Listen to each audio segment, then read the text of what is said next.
All right, good afternoon, everyone, and thank you for joining us today for another Go and Google Plus Hangout for Channels Beamer. Today, we're looking at the fight against corruption, which has been embarked upon by the President Muhammadu Buhari administration. So much has been going on, so much furore has been going on in the media, within the circles of Nigerians. On the streets, some say that the president is pursuing this fight wholeheartedly, but some of the view that it is lopsided. However, today joining us to look at this, we have Godi Wagu, who joins us from Prague in Czech Republic. Godi, thanks for joining us today. Thank you very much. Of course. We also have Anderson Ayemere joins us from Copenhagen in Denmark. Thanks for coming to the program as well. Good. Of course, you're welcome. And we also have Kolade Kaide, who joins us from Lagos, Nigeria. Kaide, thanks for joining us on the program. Thank you for having me, Victor. So let's give you a home advantage. Kickstart this conversation for us. What would you say about the present administration's fight against corruption? Well, what I would say about the anti-corruption fight is it is a fight that has started and is a fight that they are really fighting. That's the truth about it. But whether it is one-sided or not, the fight must start anyway, whichever way. So to me, if you look at it, you may think it's one-sided. If you look at it, you may think the truth is it looks one-sided. You get it, but the fight has to start whichever way. That's my own opening stand. So for you, the main issue is just to get started in the first place. I didn't get that. I said for you, starting is something for you. Yes, starting is something for me, a big one for me. At least let it start and let keep up the momentum. If another administration come up 2019, let them keep the fight going and let the fight just continue. That's my own stand. All right, very well. We'll come back to you in just a minute. Buddy, you heard Kaide is saying that for him, starting the fight against corruption is a welcome development. So he's not really bothered about where or when or who is being tried. At least for him, the thing is that the fight has already started. What do you make of the situation, though? Well, in my the fight or the corruption fight against corruption has been, I'd say, on for a while now. Comparing the last administration, this is the first time we are really seeing a very active fight against corruption, whether the people call it media trial or anything. This is when we really hear a lot of things about corruption. Now, there is also the second side of it, is if really it is effective or if it is really yielding the results that it was anticipated. This is a further thing to analyze. But we know that in Nigeria at this moment, one of the key things that we hear that is happening in this administration is the recovery of loot. Okay, sorry. Sorry. Just I have to ask you to come again. If you can drop your phone in a stable position. Yeah, this will be good. Is there a stable position? You can drop the phone. Okay. So I should repeat what I said? Yeah, you can lean back a bit.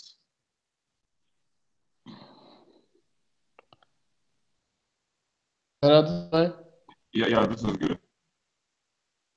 Okay.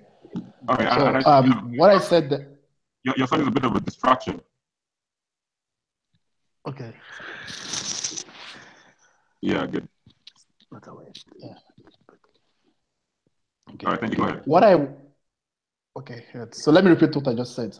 I said that the fight against corruption in this administration is one of the things that we know that this government is effectively doing, if I use the word effectively, because there are other areas of administration where a lot of the people don't know what is happening. But in the terms of fighting corruption, this is one of the key things that this government has actually been effectively doing. Now, in different ways to really know if it's yielded the result or if it has been fought, how the people would have actually seen the results if really it's been measured as against the previous administration.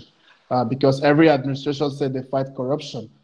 But compared to the other administrations, this one we're really hearing a lot in the media, or or they from the EFCC by themselves, that what they have done, what they have not done. So yes, the fight against corruption has been on from the very beginning of this administration, and I think that as we go further, we'll be able to analyze how effective or non-effective it has been so far, and if the results are something to be really happy about or not. So in my opinion, there is a kind of fight against corruption going on at the moment. Okay, so I mean, when you talk about hearing about things or how far it has gone, some people are of the opinion that no conviction has been made since it started. I mean, this is almost 3 years into this government. So that is one of the issues that have been raised. Yes, this is one of the areas where we really have to define how this government intends to fight corruption. Now, I want to go a little bit outside of this mentioning corruption, because we seem to really model this word corruption in Nigeria a lot. Um, it's time we begin to really identify corruption and what is really stealing. The former president said stealing is not corruption. And when we really think about it so much, it seems that in Nigeria, we seem to really identify corruption as taking what belongs to the government. I think for me, in my opinion, when I think about it deeply, this is actually stealing. So what this government has been doing so far is actually recovering of stolen properties or stolen wealth from the people. They have not really been fighting corruption, because corruption is part of our social life, a part of our social system, part of our cultural lifestyle, which may really not be so easy to fight. So to fight against corruption will take generation to be eradicated completely. So if EFCC or if the government could go about this in a different way, say they are trying to recover what was stolen from the government, well, yeah, Nigerians will now be thinking it's not fight against corruption, but recovery of stolen assets, money, and the things that belongs to Nigeria. So as regards to this, yes, the government has been telling us how much they have recovered. Probably they don't want to pursue they don't want to pursue prosecution. They don't want to send people to jail. Well, if they are okay that the people who stole the things from the government are giving it back, and they are having some kind of clear bargain, they're having a possibility not to go to jail, we are fine. But we want to really know in total at the end of the day how much has been recovered from the government. Because for me, this is mostly what is happening, because they are recovering. They are not really fighting corruption. We really cannot fight corruption in Nigeria. We cannot fight corruption in Africa. I don't see this really happening, because it seems to be a thing that is ingrained in our genetics. If we begin to define corruption, we will go out over time to really define what corruption entails. But in our daily lives, corruption is something that actually makes us who we are, and we cannot really fight it. But we can try to stop stealing, which is really what this government is really doing effectively. Okay, good. So Kaladi, let me come to you if you can hear me. Kaladi, can you hear me? Hello, Kaladi, can you hear me? I can hear you. All right. I can hear you, yes, sure. You heard the opinion that we're not actually fighting corruption, but we're just recovering what was taken away or stolen from the public coffers. Do you agree? Yes, I can hear you. Can you just repeat that question, please? Oh, okay, yeah. So I was saying that Gordy was like, what is happening now is not a fight against corruption, rather it is a recovery of what was stolen. Do you share his? Okay. No, I don't. I don't. The truth is, what is happening right now is a fight against corruption. Look, corruption has become a very big monster that nobody would think or imagine we could fight in Nigeria or Africa. That's my own view. But the truth is, there's a fight against corruption going on. And I said that if you look at the way we are doing things these days, compared to then, You get it? Now, people, you won't see people come out and steal with impunity that used to happen before now. People steal then and like go report to whoever guy you want to report to. But these days, you don't see people do all that. Everybody is watching their back. Those that are still stealing as at today, they are stealing with more consciousness, they are stealing with more technicality, they are stealing, you get it, knowing that, oh, somebody is watching them, they have to find a way of covering their backs. But compared to them that people just steal and embezzle government money, or just people are just so corrupt. But right now that consciousness is there, you get it. And if you look everywhere, that's why we hear so much news about funds being recovered. And I also want to correct this, Victor, you said earlier that we've not seen people convicted.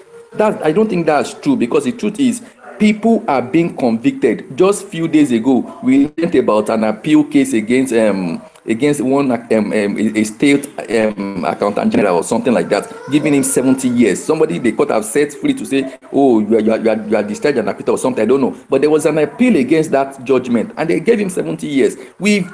Look, there are cases in court. Before now, we knew they had EFCC had issues in terms of the cases they had in court. But recently, based on what the chief justice said did recently, who said that okay, they're going to set up like special judges for corruption cases, and they've set up a committee. You get it to now say okay, watch and track the corruption cases and things like that. To me, I think the fight is really going on. It was not smooth at the beginning, but right now I think it's gradually building that momentum it needs. You get it for us to really get it right and get it well. But it was just unfortunate that it had to take us first 2 years to try and even put ourselves together, because this one you will see the judiciary saying, oh no, corruption, these are not these people are not corrupt, or they are thinking we are corrupt. You hear this one say another thing, you hear, I think, because we are not organized. It's the first time we are seeing such thing in Nigeria, so it is not part of us. So gradually we are adapting, we are adjusting, we are getting used to it, and I think henceforth it's going to be a better one, and everybody will be convinced that truly the fight is really on. But for me, the fight is on, and I think we are making progress on a daily basis. All right, so just before I come back to you, I mean, I think I also heard about the Accountant General of Kebbi State, Akingberi, who was given 70 years. I do agree, but that's just 1 in 2 years. Isn't that a low percentage? You said what? I said 1 conviction in 2 years. Isn't that a low percentage? That it's not one. It's not one, because the truth is I follow EFCC Twitter and they post there. It's not one. For example, the for future from the for future they got from people. Those are records, but it's just even what's it called? News. The newspaper options and journalists, you get it, they don't really go. We are so used to a particular kind of news that they don't really follow these cases. You get it, they either tell us, oh, either the one they lose, they don't publicize, they don't hammer on the one they want, or the one that are really going on. The houses they got from the Ziani, as in they've got a lot of, you get it, you hear this one, okay, interim for future, later you hear permanent for future. All those are cases being won. So to me, it is not easy. Look, if you're saying fighting corruption, these are people who have stole billions. They have that money to fight you back.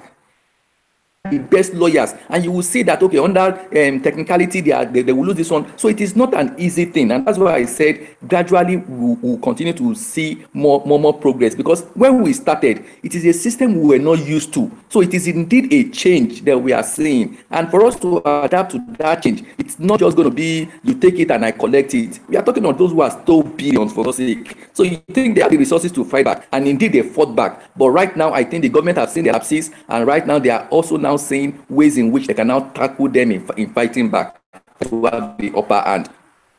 That is just my own take. All right, well, I'll come back to you in just a minute, but let's hook up with Patrick Imo, who joins us from Calabar. Patrick, good afternoon. Hi, good afternoon. I'm actually joining from Akwa Ibom, Get precisely. Pardon? I said, good afternoon. I'm actually joining from Akwa Ibom and Eket precisely. My bad. It's been a minute. That's why it actually skipped my memory. But then thanks for joining us again. So quite a lot of water has gone under the bridge. Godi has gone talking about what he feels the fight against corruption has been. So also has Kola Kaide been doing. But let's get your own perspective.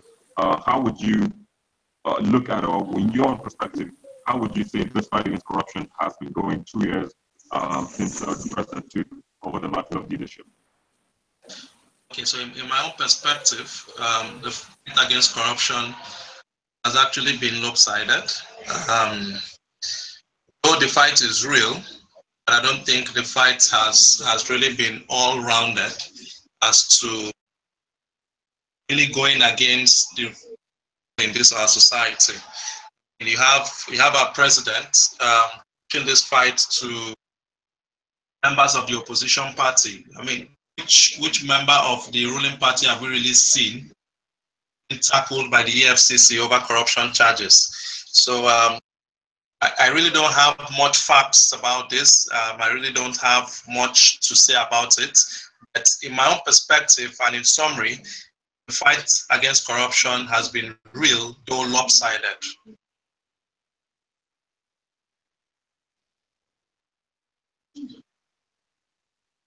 All right. So I mean, like you just like said, you don't have facts to back your claim. So how much of water does the claim hold? Okay. What I didn't mean I don't have facts. I meant I don't have much to say about it.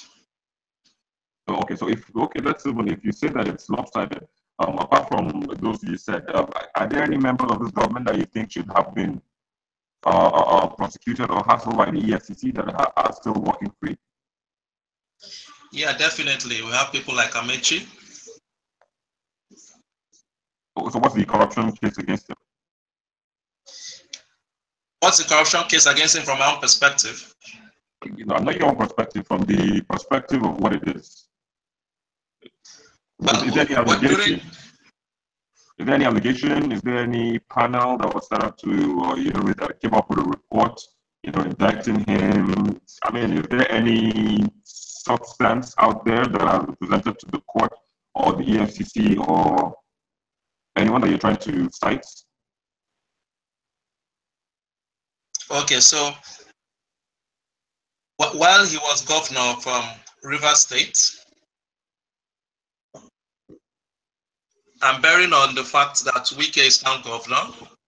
There has been a lot of things that have been brought against him, which present government has really cared not to look at. Honestly, I can't remember those things because they really came out during the electioneering time 2015. But that notwithstanding, I don't think there's really been any concrete any concrete court sitting to say, okay, let's look at this guy. Let's probe him and see if there was actually any corrupt practices he did while he was governor of Rivers State. Nothing of such has been done. All right, well, I hope if indeed that is true, I hope that a case of that nature will come up. But speaking of Rivers State, Goni, let me just come to you. Not Rivers State even alone, but in general, those governments, officials of this government. Do you think there is or there are officials of this government that have been working free despite indictments? There are a lot of those in government now and then before that actually should have cases to answer. From the south, from River State, my state, it's funny that Patrick mentioned Amechi, because the thing is that in Nigeria, a lot of people, we have this mob mentality. And this is why people are guilty before they are given a chance to be heard.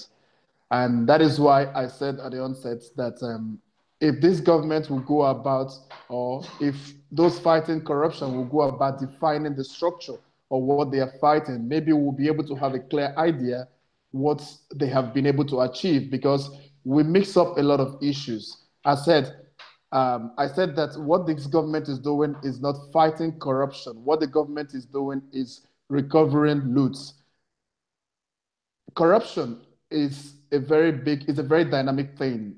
We cannot just look at it in the aspect of actually taking money from governments. Corruption also means you giving bribe to go get a license, you giving bribe for somebody to write the exam for you, involving in something, finding shortcuts looking at the police officer and giving him bribe so that you can go on a wrong way. These are corruption. We have not seen people who are actually being prosecuted for actually attempting to give a bribe to a policeman. It has never happened in Nigeria. So if you're talking about defining corruption, we have to really look at the context of what is really corruption. What is it that actually goes to our consciousness and conscience and say that this is really morally wrong for us to do? Now, when we talk about stealing in government, taking what belongs to government and using it for yourself, now this is a different kind of corruption, which this government is doing by recovering what the last administration has done. As regards to people who are involved in this present administration, we have not seen much action that has happened. So it becomes a case of whoever is in government cares only about those who are out of government, and whoever is out of government only criticize those who are in government. This is, it is a two-side thing, me versus you, and future me versus past you. This is what is actually happening in Nigeria at the moment. Now, if we look back as to when this EFCC started operation under Nuhu Ribadu. Hello? There are a lot of noise behind, if somebody can hear me. Just go ahead, we can hear you. Yeah. So if we remember during the Obasanjo administration, we saw, even though we criticized it, we saw sitting governors, we saw people who are government officials being stripped. We saw a former IG being dragged to the courts in a very, in a very rough manner. This is the kind of thing, these are the type of things that Nigerians are looking forward to now, to be able to believe that there is a kind of corruption that is happening, fighting, taking the people who are in the present, not the people who are in the past. If the government can go a little bit further to do something in the people who are in the present, but then the people will have to bring up the cases against them. And yes, they will say, yes, we have cases, for example, like the Secretary to the Federal Government issue, which nothing is happening, it's been swept under the carpet or not. Probably this is where I criticize the government, because they take too much time to act. So the action of prosecuting people has not been very effective. You, Kolade mentioned the Accountant General. I mean, this is a small fly. Nigerians wants to hear that the big name has been prosecuted and sent to prison. And until this has happened or not happened, then we would not really measure this as a success. We will look at it as actually being able to prosecute those who do not have the financial clout to be able to stand the government machine as regards to this case. So the fight against corruption is half effective, in my opinion, because yes, they are recovering loots. They are telling us what they have recovered, and we have seen the court's judgments in the media, and the opposition are crying that it is a media trial, but we don't care as long as the government is actively getting them back. Now, what I would urge the government is to go further and look at the people who are currently in the government that has cases to answer. If somebody is mentioning Amechi has no case to answer, but because people want to believe that he is corrupt, people want to believe that Fashola has stolen money, people want to believe that, who else is there that has not been touched, that because they are part of the government, that the government doesn't want to protect them, but they have no case to answer. So let us not, try to bring up the people who has no case currently at EFCC and focus on those who have the case at EFCC and see if their cases are genuine. And if their cases are genuine, what has the government done so far? Have there been any active prosecution, recovery? If there have been recovery and there are no prosecution, what was the reason behind no prosecution? And if there is no prosecution, no recovery, then there is the question for the government and for the prosecutors to answer. We have seen in the news recently that the Senate is actually instructing the EFCC to unfreeze the account of the wife of the former president. I mean, this, in a same country, the Senate, the people who actually made this statement will actually be behind bars at the moment, because you cannot instruct an organ of government that is involved in investigation to take an action because you're infringing on a prosecutorial matters. So fight against corruption, I said, it is in our system, in our DNA.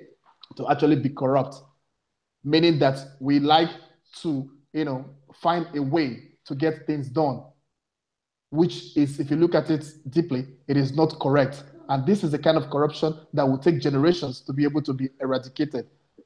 On the other side of the fence, where you have to actually look at the yam and the goats, being able to stop the yam or the goats from taking the yam properly where it should be. This, I think that the government, they have done something as regards to the past yam eaters. All right, let's, like you said it's in our DNA. Well, okay, I'm not really sure about that, Patrick. Let me just come back to you. He spoke about corruption being in the DNA of Africans, Nigerians, and he also spoke about the how the Senate is asking the EFCC to unfreeze the accounts of former First Lady. What do you think about these developments?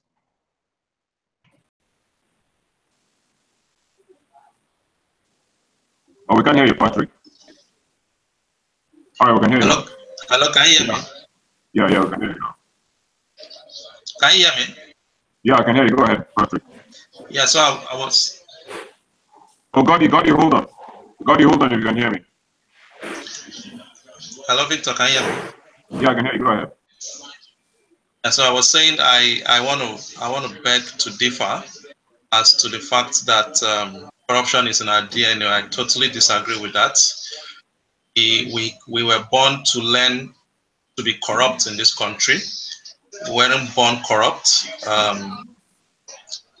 No little child that is born into the country today comes with the mindset of being corrupt. So I don't want to agree that corruption is in our DNA. We only come and see the way others act and see how corrupt the country is and develop into being corrupt.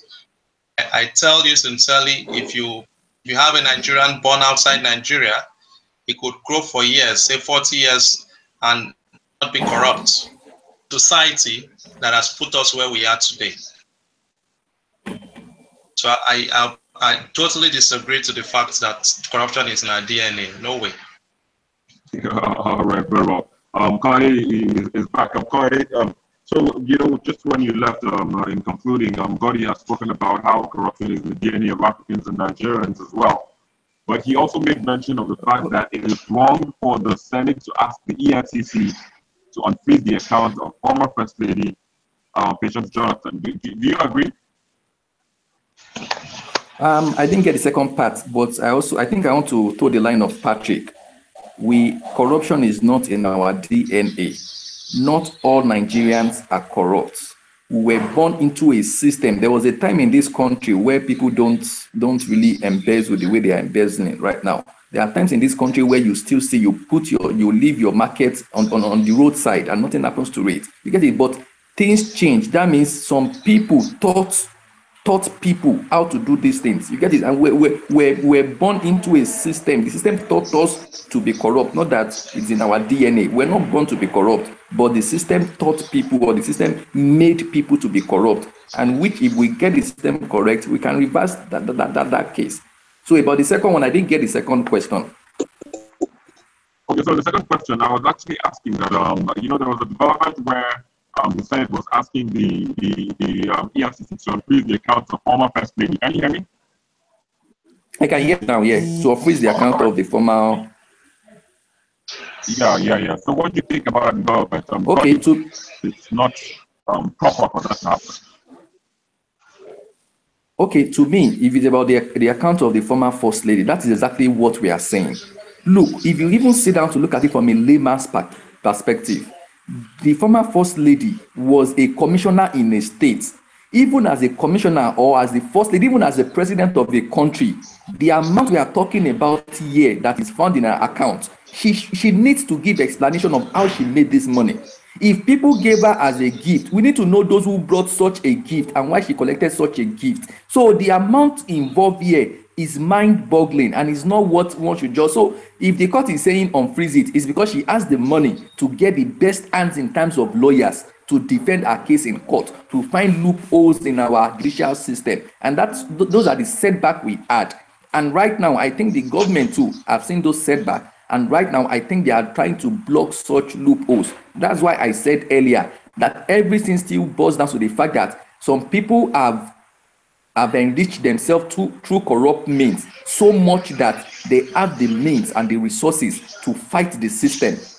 They have the means and the resources to find their way through. I won't say that whether she bribed judge to get the judgment or whatever. I'm not saying that. But all I'm saying is she has the means to employ the best hands in terms of lawyers, SANs, you get it, to defend her case and to find technicalities for them to unfreeze her account. But if somebody who corruptly enrich his or herself with as low as maybe 10,000 naira or 20,000 naira, they don't have money to get the best hand of lawyers. You will see them get judgment, go to jail immediately. But what we keep saying is the big boys that have corruptly enriched themselves in this country has the resources to fight the system, and that's what we are saying. So to me, it's so sad, but I think the government needs to do something about it.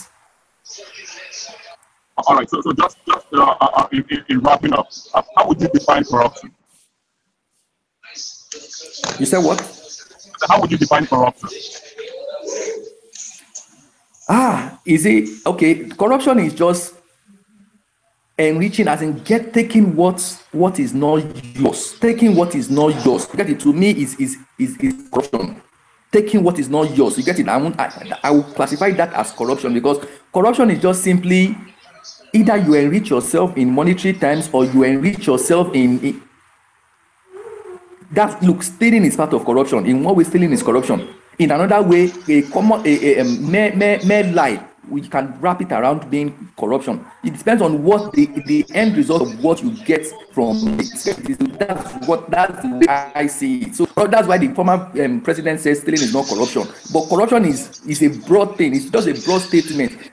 Getting what is not is too broad for me to just say he's stealing or is lying. Everybody is not. Everything is not about money. Some people did not enrich themselves with money. Some people went away with things that you can't quantify them in money, but they mean a lot to the system. You get it? So, and that's corruption. So corruption is just the taking what is not yours or benefiting from just taking what is not yours. That's my own knowledge. All right, very well. Patrick, what is corruption for you? Hello, can you hear me? Yeah, I can hear you. Okay, so for me, corruption it's a very broad term, especially when you use it in the Nigerian context. But simply put, I think corruption would be a dishonest or fraudulent conduct by those in power.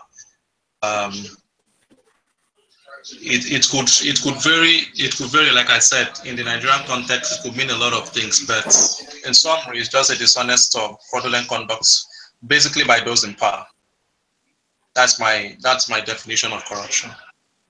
All right, very well. On that note, I guess we have to wrap the conversation here. Thank you for joining us, Patrick. And more, you joined us from Eget, in Akwa from State. Correct. Friday, you also joined us from Lagos, Nigeria. Thanks as well. And Godi Iwogu, you joined us. You're welcome. So that it doesn't go, go viral, the comments about, with the DNA. But yeah, I mean, it was more a kind of a little bit excessive exaggeration of the point, but it's related to our cultural way of life, how we do things, in our society, how we associate with the people, because we are always, more about the people rather than the issue. And then when we are connected to the people, we don't care so much about the issue. So this is why, I kind of use that word in our DNA, because it reflects to our culture, our life, our, generality. But yeah, so that's the point I wanted to clarify as regards to what I meant. All right, thank you. Yeah. Yeah, thank you very much as well. I'm going to join us from Prague in the Czech Republic. But then that's why we wrap it up on this. Hello, wrap it up on this edition of the Channel Feed. I am Victor Mataya.